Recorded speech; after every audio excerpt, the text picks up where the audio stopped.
Hello and welcome everybody to the Featured and Fabulous, your 5-phase formula for booking yourself on a podcast with Mary Shores and Cheryl Muir. My name is Mary Shores, and if you haven't met me yet, I have spent my entire career as an author, speaker, and entrepreneur generating positive and pragmatic solutions for people who are freaking out. I understand human behavior from the trifecta of psychology, neurology, and neurochemistry. And I pair that knowledge with my extensive personal experience to help businesses and individuals fearlessly create their own realities. And I would like to introduce my business partner, Cheryl Muir. Cheryl, take it away. Thank you so much, Mary. So as Mary said, I'm Cheryl Muir and I am a publishing and media strategist based in the UK, which you can probably tell from my accent. I am a former public relations executive who spent 5 years winning media coverage for multinational corporations before starting my business, which I've been running for a further 3 years. My clients and I have been featured in media outlets including the BBC, Inc., Mind Body Green, and the Huffington Post, as well as numerous podcasts, magazines, newspapers, and radio stations in the UK, the US, and Canada. There is also a hashtag for the course, so why don't you go ahead and use this? And Mary and myself will be popping in to see who's been using the hashtag, and we might even give you a retweet to get you in front of even more people. All right, and our hashtag today is hashtag podcast 5-phase formula. Let's get started. So go ahead and grab your workbook and your pen. Our podcast 5-phase course materials. I want to take a second just to go over everything you've gotten in your course bundle. So you're going to have the 5-phase formula workbook. This will be your guide for keeping track of all of the information.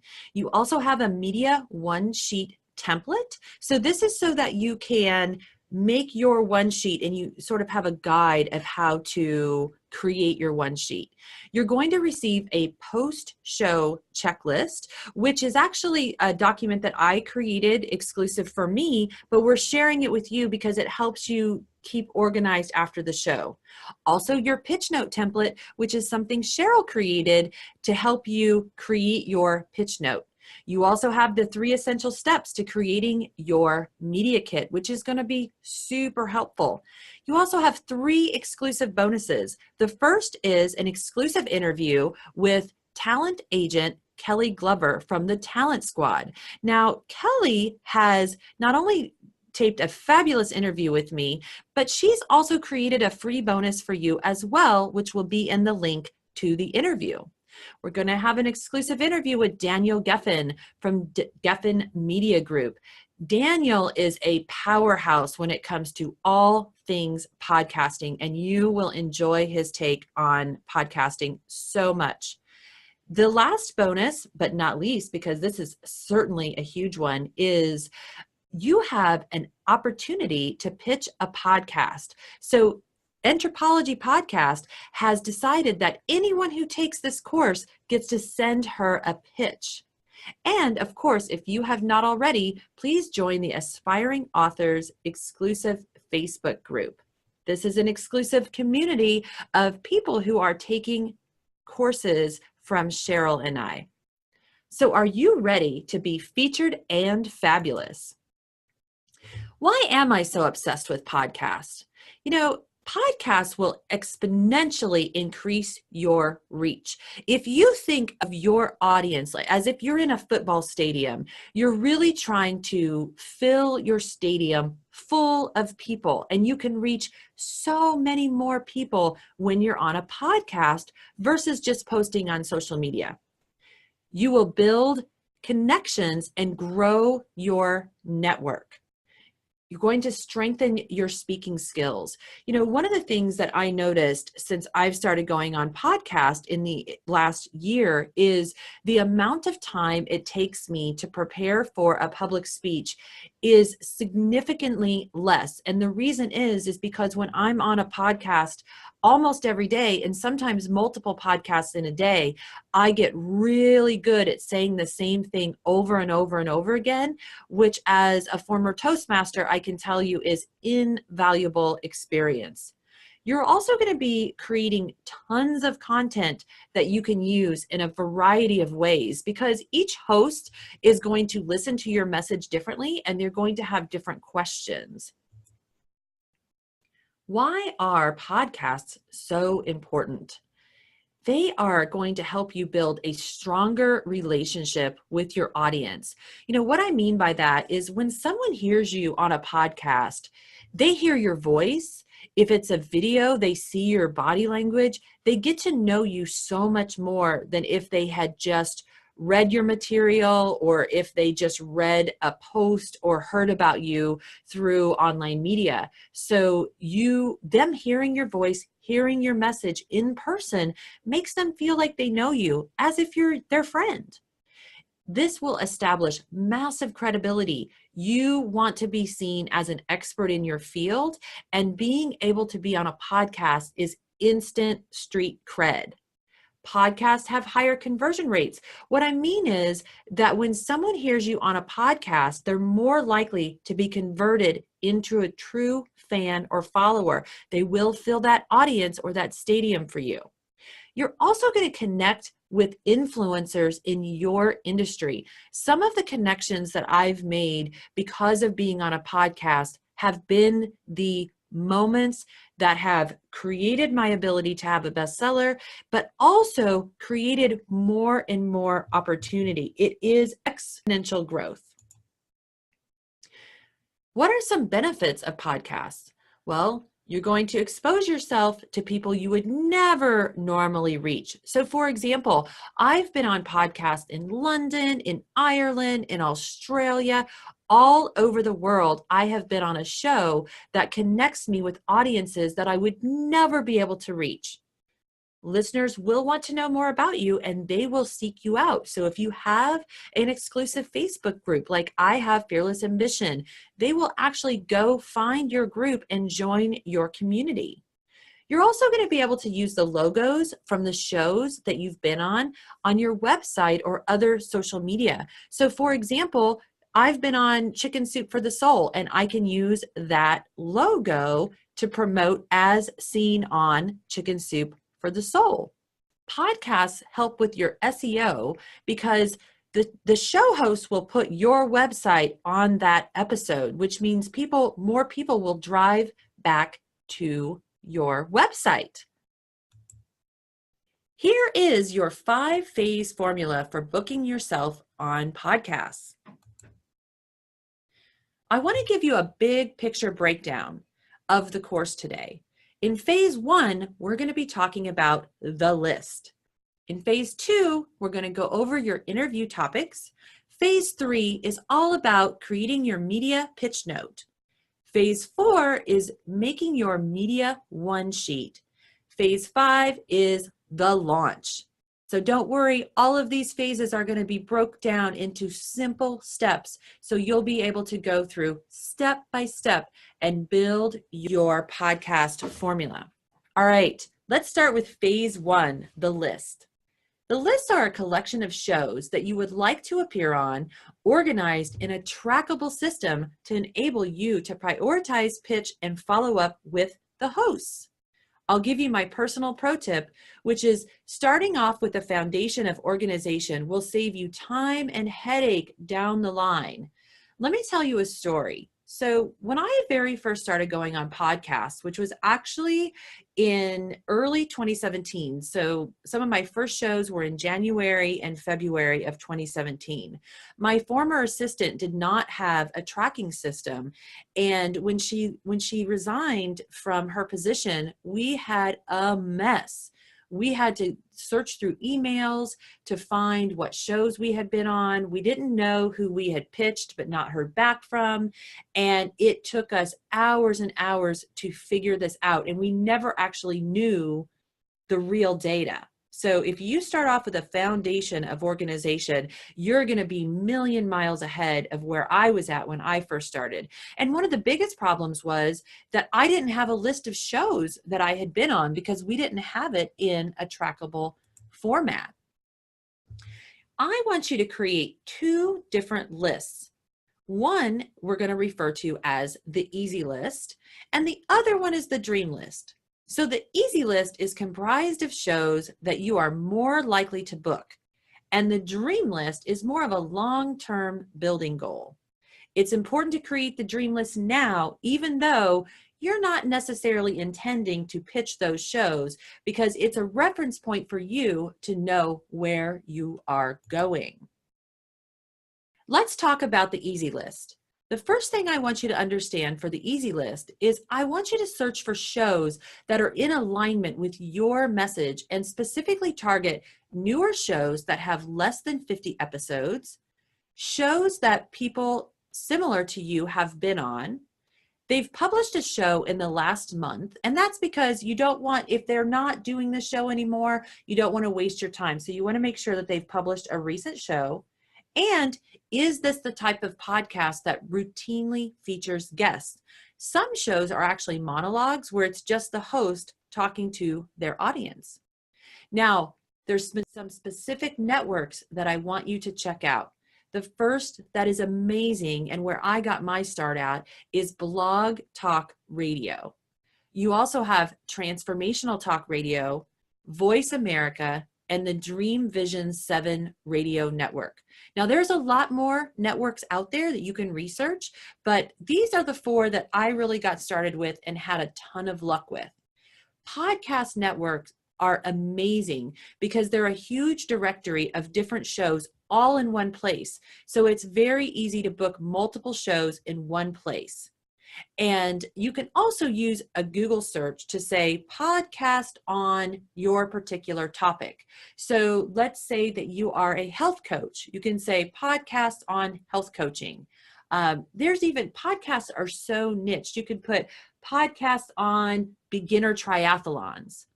So the more you search the type of shows that you can go on, you want to put those on your list.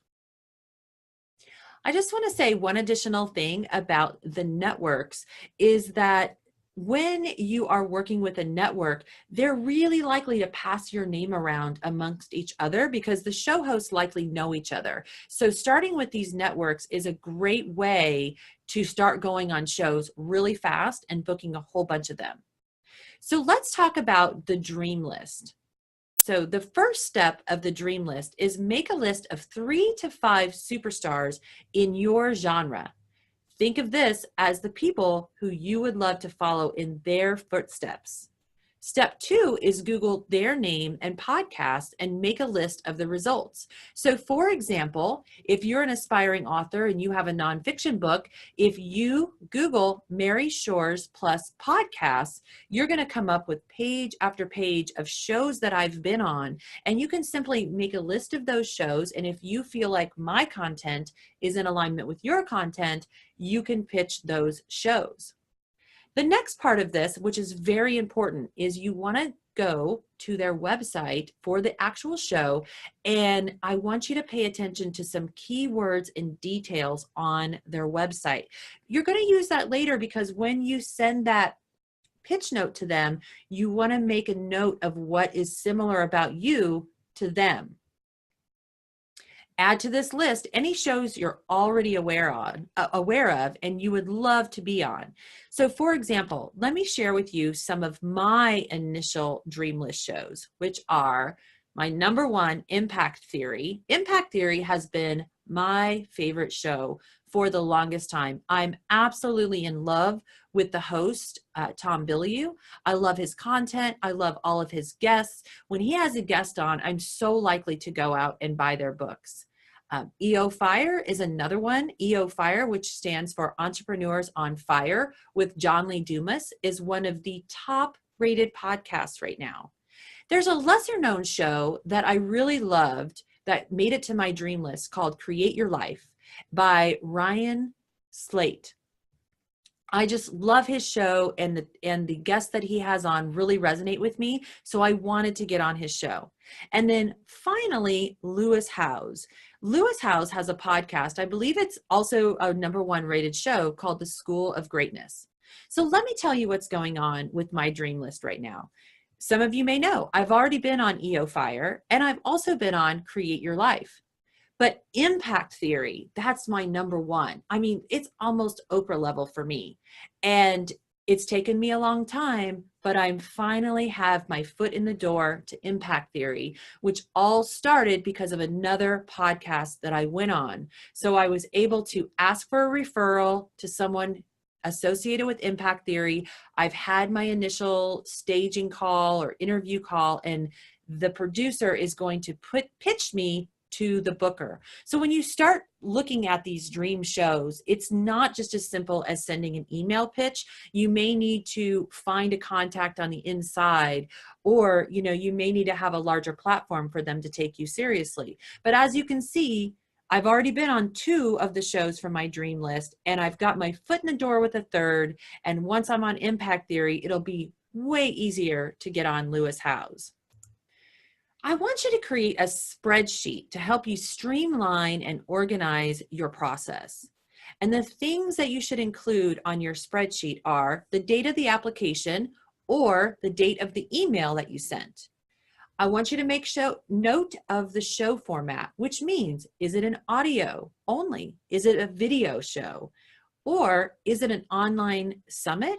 Is it a radio show? So some shows are actually considered internet radio versus an actual podcast style show. But that doesn't really matter much to you other than just to make a note of it. You also want to keep track of the show title, the name of the host, the contact person, because a lot of times the contact person is a producer or a virtual assistant who will be different than the actual host themselves. You want to keep track of their contact email and phone number if that's been provided, as well as the show URL, which simply means their website.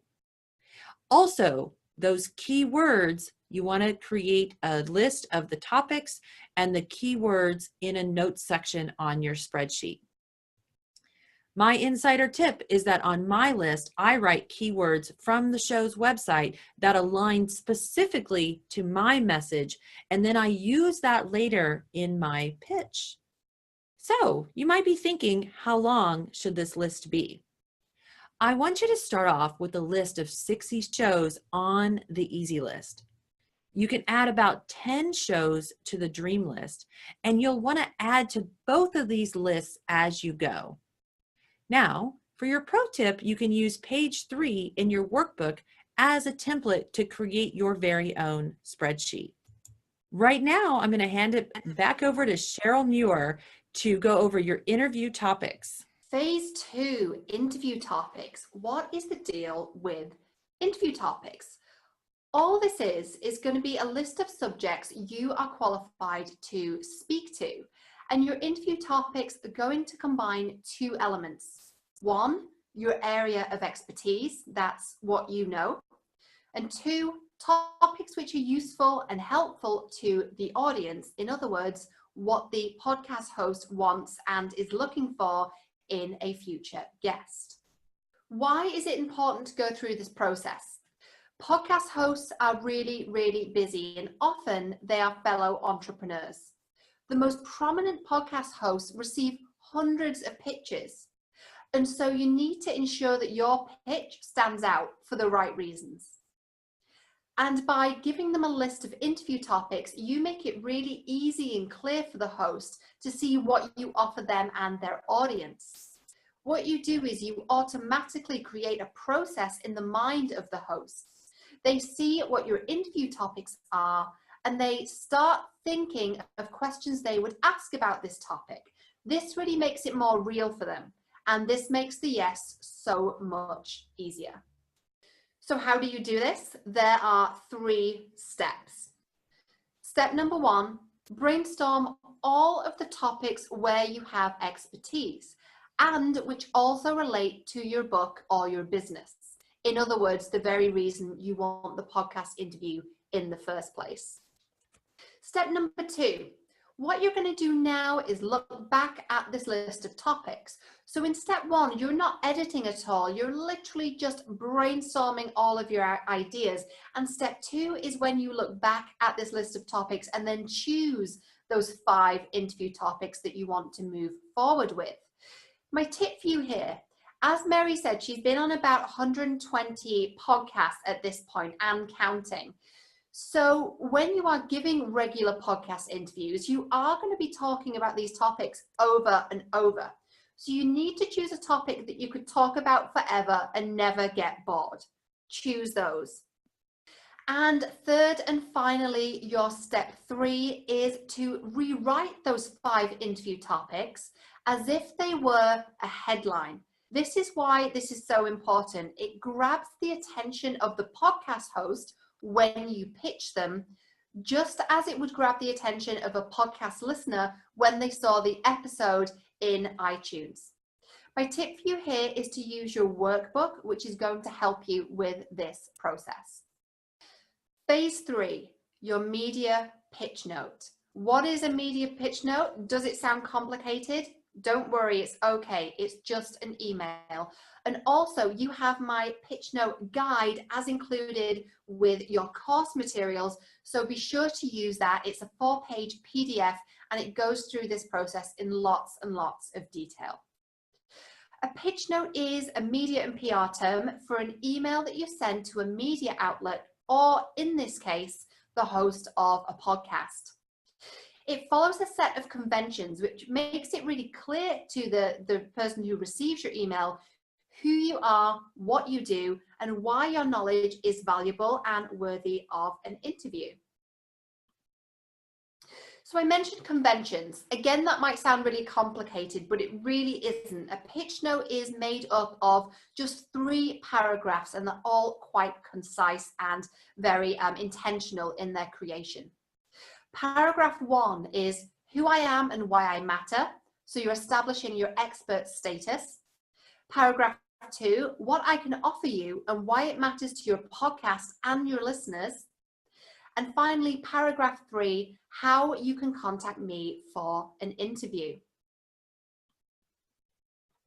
Why is this so important? Again, podcast hosts are really busy and they receive lots and lots of pitches. By crafting a pitch note that fits these industry conventions, you make it really easy for the host to understand the value that you bring to their audience. And of course, this results in a higher likelihood of the host choosing to interview you. We have an exercise now, and you can do this now, or you can watch this again later and repeat it when you're ready. But what I want you to do is just close your eyes for a second and imagine that you host a podcast. You receive a pitch from a potential guest. What information are you looking for from them? What would make someone really stand out to you?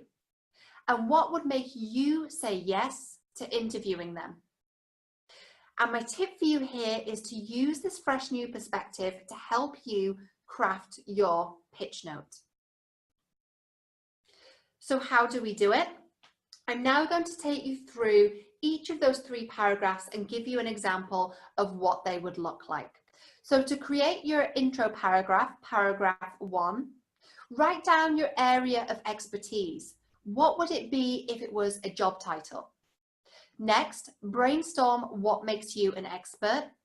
This could include your years of experience, your professional background, your qualifications, any awards you have received. You can also note down any industry bodies or any academic affiliations that you have. And third and final, condense this down into a concise paragraph. For example, this is what it would look like if it was myself writing the pitch note. I'm Cheryl Muir and I'm a media strategist for authors. An ex-PR executive from the corporate world, I've won media coverage in outlets including the Wall Street Journal, the BBC and the Globe and Mail. Paragraph 2 is the most meaty and potentially the most time-consuming of the paragraphs, but that's also because it's one of the most important. So using the list of shows that you designed in phase 1, which Mary just led you through, as well as the interview topics you created in phase 2, you will now match podcasts to interview topics. The reason we do this is because different topics will appeal to different podcast hosts. And this really depends on the focus of their podcast, their audience, and also who they've interviewed previously and who they've interviewed recently. So take a look at each podcast. Which topic would appeal to them and why? Is there someone the host interviewed recently which creates an opportunity for you? And I will give an example of what this looks like. And next, use this information to craft paragraph 2. So this is an example of what paragraph 2 could look like. I'm also going to provide you with a template as well. So paragraph 2. As media strategist for authors, I help aspiring authors win media coverage for their non-fiction book. I noticed you recently interviewed Emma Smith on social media marketing for authors. I loved this episode because it gave listeners really practical tools to build their social media platforms.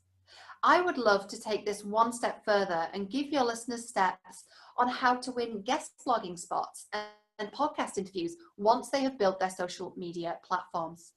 The 3 levels of influence is the model I designed following 8 years in public relations. And I would love to explain how to use this model in a practical way to win those coveted media spots. So let's take a look at this as a template. What I want you to do here is remove the text in the square brackets and replace it with your own information. This really follows the formula that we talked about and also the example that you have just seen. Paragraph 3, you've done all of the hard work now. This one is really, really easy, I promise. You are simply signing off and inviting the host to contact you if they need anything specific. That being said though, this is where a lot of people take a wrong turn. So let me just walk you through 3 common pitfalls. At this point, people tend to over egg the pudding a little bit and provide a back catalogue of work thinking it will help when actually it provides too much information. More is not better. And it's also really tough to try to make assumptions and anticipate the needs of a podcast host because each podcast is so different. How can you possibly know what their process is and what they're going to need? So what we're going to do instead is explain to the host that you're happy to provide any information that they need. Here's an example of what that would look like. If this is of interest, please contact me via email and we can set up a time to chat. Happy to provide any additional information, including my bio and a high-res photo. Please let me know what you need. With thanks, Cheryl Muir. As you can see here, I've included my website and social media handles as well to save the host some time. You know your podcast host that you're pitching to is going to check you out, so you may as well make it easy for them and put your website and your social media handles front and center. Next, we're going into phase 4, which is creating your media one sheet, and Mary is going to lead us through this. Welcome to phase 4, your media one sheet. This is such an important part of this process. But what is a media one sheet? So the media one sheet is a tool that is specifically designed to spark potential podcast hosts' interest through a message that is clear, focused, and concise. We have 7 parts of the media one sheet. First part is the headshot, title and bio, interview topics, the as seen in section, sample questions, testimonial, and finally, your contact information and social media. So let's talk about getting a great headshot. You want your headshot to be a professionally taken picture. You want to choose natural looking body poses. Don't use any additional props. Wear solid primary colors, so no patterns or large distracting jewelry. You also don't want to wear like dangling earrings or a necklace that could end up being off center in your picture. And it's absolutely fine to go to like a department store, portrait studio, so long as they do headshots. You don't have to necessarily invest in an entire photo shoot. Natural light is always better, and choose colors that complement your eyes and your skin tone. I also recommend something that I do, and I think Cheryl did the same. I recommend hiring a professional makeup artist or having your makeup and your hair done prior to getting your picture taken. Next, we want to go over the headline and the bio section. So you want to keep this short. It's meant to be read and understood very, very quickly. I'll let you in on a little mistake that I made. So when we created our first media kit, it was actually 9 pages long and it had 4 different bios. I actually had no idea I was doing this completely wrong. The reason I had 4 different bios is because I had different types of shows, and so I was leaving it upon the host to pick the bio that most fit their show. Well, that's not their job, and it probably caused me to get a lot more no's. You want to include information that's only relevant to who you are promoting to, and be sure to write it in the third person. Also, my secret tip for this is don't be afraid to make it sensational. So mine reads like this. Mary Shores spends her career as an author, speaker, and entrepreneur, generating positive and pragmatic solutions for people who are freaking out. Mary blends personal experience with her extensive knowledge of neuroscience, human behavior to guide businesses and individuals to defeat the freak out and create their ideal life. Your interview topics, as Cheryl already mentioned, is very important, and you'll take those titles that she's taught you how to do and you'll put them in a tight section of your one sheet. So you'll be able to refer back to the template that you've been given to know where to fit this in. So you want to let the show host know that you're aligned with their show. Part of the way you can do that is through the interview topics. You want the topics to spark their interest and maybe be a little bit edgy or controversial. List topics that dig deep into your area of expertise. You can include between 5 and 10 topics, but don't overwhelm them. Again, less so often is more. Use blog type titles to make them interesting. You're going to have an as seen in section. So you're going to list your media experience. Keep this information up to date. So it's important that you update it as you get on new shows. Include the most popular shows or affiliations that you have and use the logos because the show host will instantly recognize those. So you can see on mine, we have Huffington Post, Hay House, Chicken Soup for the Soul, and that last one I believe is Om Times Radio. Now here's something interesting about me putting Huffington Post in here. I actually haven't written for Huffington Post, but I have been featured in Huffington Post because other people have written articles that have ended up in the Huffington Post. It's important to have a testimonial section on your Media One sheet. You want to choose testimonials that feature benefits to someone's life. So things like, oh, I loved it, aren't really helpful because no one can tell what they're getting. They should be from real people saying real things that they really mean deep in their heart. If you don't have any testimonials or endorsements, guess what? This is a great time to start asking for them. So go to your clients, go to people that you've helped, maybe even if it was a freebie, and ask them to tell you what changed in their life as a result of working for you, or what was the result of them using your product or service. Have them write them down and ask them if you can use it as an endorsement. It's good to include between 1 and 3 testimonials. I believe on ours, or on my one sheet, we actually only use 1 testimonial, and that is because we're also featuring a picture of the book and we didn't want it to be too cluttered. So I have a testimonial from best-selling author Regina Thomashauer, who's also known as Mama Gina. She is the New York Times best-selling author of the book Pussy, which, by the way, is a women's empowerment book. All right, so you want to include some sample questions on your Media One sheet. When you actually provide questions ahead of time for the host, you make them look so smart and you make their job so much easier because they can seem well informed. It helps you control the conversation and hit the points you want to hit.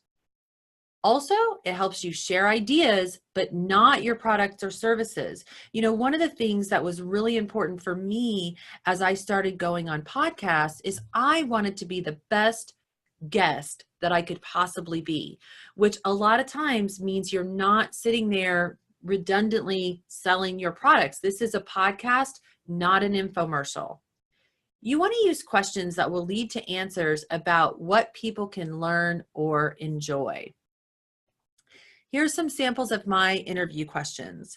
Like, what the heck is living in alignment? And I put that on there because I think that people talk about this concept of alignment, but nobody really says what it is. They just always say, oh, you must be out of alignment or get into alignment. So I'm taking the opportunity to actually put a definition as well as a how-to behind the word alignment. You know, everyone wants to know, what are my personal tips for getting published with Hay House? So we just included that so that the host feels free to ask me that. You want to be sure and have your contact information and social media prominent on your Media One sheet. So you'll give your website and social media information. You'll want to include an email address and a phone number. You can also include your Skype or other forms of contact, like a cell phone number, for example. You want to make it easy to get in touch with you, especially for when it comes time for the show to actually be recorded, because sometimes they have a technical issue, and if they don't know how to get a hold of you, it can be very stressful. So let's talk about some do's and don'ts for your Media One sheet. You definitely want to be strategic with where you place things. You don't want it to look like a mess. You want it to look amazing. You want to show your personality in a very professional way and do things that are going to stand out and grab their attention. Make sure to use your personal branding. Now, avoid doing things like filling every square inch. You don't want to be too text heavy. In other words, you want them to be able to visually look at it and not have to read too much. Don't try to say it all in one media sheet, because you'll have plenty of time in your pitch note and if you have a pre-interview call with them to let them know what you're all about. Also, just don't be forgettable. If you're standing out with a great Media One sheet, they will remember you. Make yourself as unique and interesting as you possibly can. Now, we've made it. We're finally at phase 5, the launch. So it's time to take a deep breath and take massive action. By now, you've done all the planning, you've prepared your materials, and you are ready to start sending out your pitches, booking shows, and getting yeses. So I've broken down your launch into 3 easy steps. Step 1 is the submission. Step 2 is response. And step 3 is your follow-up. So let's start with submission. Again, you've done all the planning, prepared your material, and now you're ready to start sending out your pitches and booking interviews. Podcasting is like any other marketing strategy. It's just a numbers game. So the more you pitch yourself as a podcast guest, the more chances you have. But above all, it's all about give and take. So keep your focus on providing value. When I really want to ramp up and go on a lot of shows, I actually pitch 60 shows every week. And I know if I pitch 60 shows, that 20 of them are going to say yes. And if 20 shows say yes, that means I can go on 20 shows in about a month, which is a really great sweet spot for me. Your pro tip is to personalize your template as much as possible, because the secret to make it fast and easy by using a template, but you want it to appear like it's freshly written email. Let's go over a little submission checklist for you. If you know me at all, you know I love checklists because it helps me make sure that I've included everything that I need to include. So choose what show you're going to contact. So this is, you've already got your pitch template ready to go. You're actually ready to send that email. So make sure you've chosen what show you're going to contact. Fill in all of those details from your pitch template. Double check that you have the right names. The last thing you want to do is send a canned email to a show host and put the wrong name. It's embarrassing, and they're going to see right through you and they're going to tell you no. Make sure you proofread the email and then proofread it again. Finally, hit send. That's the empowering part, when you hit send. And take a moment to update your master list spreadsheet from the beginning and rinse and repeat. So send as many emails as you can. That's why you've prepared that list. That's why you've done everything that you've done up till now. Let's go over step 2, the response. There are 4 types of responses you're going to get. You're going to get a yes, a no, a maybe, or just no response at all. So the type of response you get is going to decide what your next step is.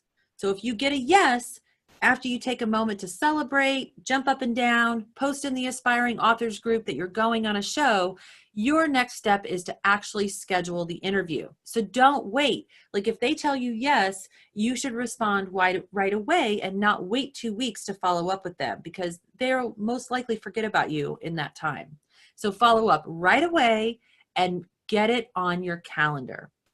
If they tell you no, you want to follow up.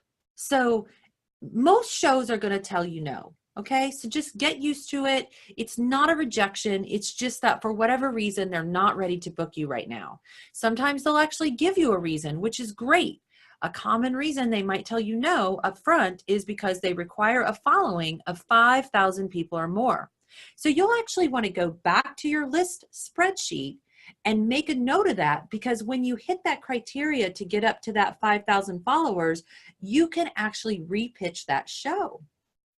And now you'll meet their criteria, so they'll be more likely to say yes, and they'll appreciate that you followed up with them. Sometimes you don't really get a yes or a no, you get more like a maybe, and you're not sure what to do, because it can be confusing when people haven't given you the absolute clarity of a yes or a no. But you can turn a maybe into a yes by following up. So some of the things you can offer to do is offer to have like a discovery call to see if you're a great match. Oftentimes, when you create rapport on a telephone call with a show host, they'll turn that maybe into a yes. Sometimes it's just a maybe because they're actually already booked for the season. A lot of shows, what they do is they film all of their podcasts in like a week's time, and that's their entire season. So if they're fully booked right now and they tell you they've already booked, you can just follow up with them in 6 months and try to get in on the next season. I know one of the things we do is we just say, okay, that's great, you're booked. When do you start taping again? We try to get on for that next season. Another thing I want to just touch briefly on is when people ask you, they call it pay to play, pay to promote yourself. So this is a show that, especially when you're new, you'll run into this. It's shows that want you to either pay a fee to be on their show, or they might ask you for a donation. So in the beginning, when this happened to us, we really just looked at the show and had to make a decision about whether or not we felt like the show was in alignment with our message. And there were quite a few shows in the beginning that we would pay a small donation. And when I say small, I mean literally $10 or $20. Now, we actually don't do that anymore because we go on so many shows that it's really just not, it's not necessary for us to go on those types of shows. But in the beginning, I didn't mind it at all. In fact, I found it wonderfully useful and didn't mind giving them a donation. Now, if you get no response at all, my suggestion is you follow up again, at least within a month, and it may just be that they're no longer doing the show. So continue to follow up if you get no response, but it might just be that they didn't respond because they're no longer doing the show. What if they actually say yes? Now what? So I'm going to give you my insider tips to becoming a great show guest. And I'll be honest with you guys, a lot of the shows that I'm on have told me I am the best guest they've ever had, as well as I get tons of feedback from listeners who tell me, hey, this was the best podcast I've ever listened to. And that's a feeling that I just don't have mere words to explain what it feels like when someone takes the time to reach out and tell you what your content meant to them. Just this week, I got a man who sent me a recording clip on Facebook Messenger to tell me what my podcast with Daniel Geffen meant to him. So how do I do that? How do I become such a great guest? Well, the first thing I do is I research the show. So I'll prepare for the interview by listening to 2 or 3 previous episodes. That way I can get a feeling for the show's style, for the host's rate of speech, and for his personality or her personality. I really love to connect with them ahead of time on social media. Now, especially LinkedIn, because not everyone's using LinkedIn. So if you connect with a show host on LinkedIn and you send them a message there, because they're not bombarded with so many messages like they are in Facebook Messenger, I think they're more likely to see it and respond. You can connect with the host on their personal Facebook pages, and also they love it when you tag them in your post. So that might look like, for example, hey, shout out to Ryan Slater of Create Your Life podcast. Can't wait to talk to him today. So you just want to create some buzz about the fact that you're going on the show. Now, the next thing is relax and shine. This is your opportunity to show what you do best. So when it's time for the show, try to stay relaxed and let your passion and intelligence shine through. So actually, and Roxanne knows this, but one of the things that I do is I get my cup of tea all ready. I have a water. Sometimes I jump up and down because it gets my adrenaline flowing a little bit. And it really helps me project that energy that people seem to love about me and are attracted to. Finally, you want to wrap up. Fill out your post-show checklist that I've provided for you and update your master list. That post-show checklist is so important because so oftentimes there's going to be, maybe an invitation. Maybe they'll invite you to write a newsletter for their email list, or maybe you want to invite them to write a newsletter for your email list. And it's just a great way to start deepening your relationships within the industry. You'll want to note that on your post checklist so that you don't forget to do the things you say you're going to do. All right, and finally, the follow-up. So this is follow-up for when you've actually been on a show. You want to send them a thank you note, and you want to send that the same day or the next day. Now, you can certainly send this via email. If it's a show that you feel especially good about, there are times that I've sent like a greetable, or I've sent them a personalized gift. I actually also get reciprocal gifts in the mail from other hosts. So for example, the host of Sorta Awesome sent me a beautiful coffee mug, and I just appreciate those little extras. But you definitely want to thank them the same day or the next day via email. When you send your thank you note, you're going to include 2 or 3 details from the interview. So for example, I really loved your story about your childhood pet. I was so thrilled to meet another movie junkie, or our spiritual beliefs are in such alignment, because people love to meet like-minded people. this is a good opportunity right while you're on that riding high on the energy of the show to ask them for a referral, because maybe they have a host friend or some other connections. So the way that I got my foot in the door with both EO Fire and Impact Theory is because when I was on with one host, I said, hey, do you happen to know anybody over at EO Fire? So true story. When I was on Corey Poirier's show, who is a big TED talker, I simply asked him, I said, hey, I noticed on LinkedIn that you're connected to John Lee Dumas. And he said, to my shock and awe, oh my gosh, like I'm really good friends with John. Like we actually started our podcast together. And I said, well, would you mind sending an email introduction, because I'm really trying to get on EO Fire? He said, absolutely, I would love to. You're a great guest, and I think John would really love having you on. Well, the result of that, me just asking for a referral, was that within a month, we got a message back from the producer of the show. And guess what, guys? There's actually a 1-year waiting list to go on EO Fire, and they bumped us ahead of everyone.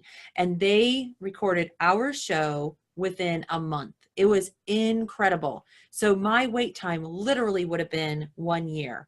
The same thing happened with Impact Theory, where I was on a recent podcast and I hit it off so well with the host that at the end of the show, I said, hey, I noticed you're connected with Tom Bilyeu from Impact Theory. And he said, you know what? He said, actually, I'm super good friends with the producer of that show, and I am happy to do a Facebook introduction. So he sent a group message on Facebook introducing me to the producer, and the producer said, yeah, she sounds great. And he immediately scheduled a phone call to take me through the next steps, which for Impact Theory, it's a little bit different because it's not just as simple as sending a pitch. When you start getting on those bigger shows, it's more of a process. So basically their staff has a monthly pitch meeting, and everyone pitches to the booker the people they want to have on as guests. So right now where I'm at is they're going to pitch me during the pitch meeting. Now, last, you want to set up a follow-up time for any action items from the interview. So for example, did they invite you to schedule another interview? If they did, get it on the calendar now. Don't wait, because you might forget. Also, like I said before, those network opportunities. So sometimes, let me give you some example of networking opportunities.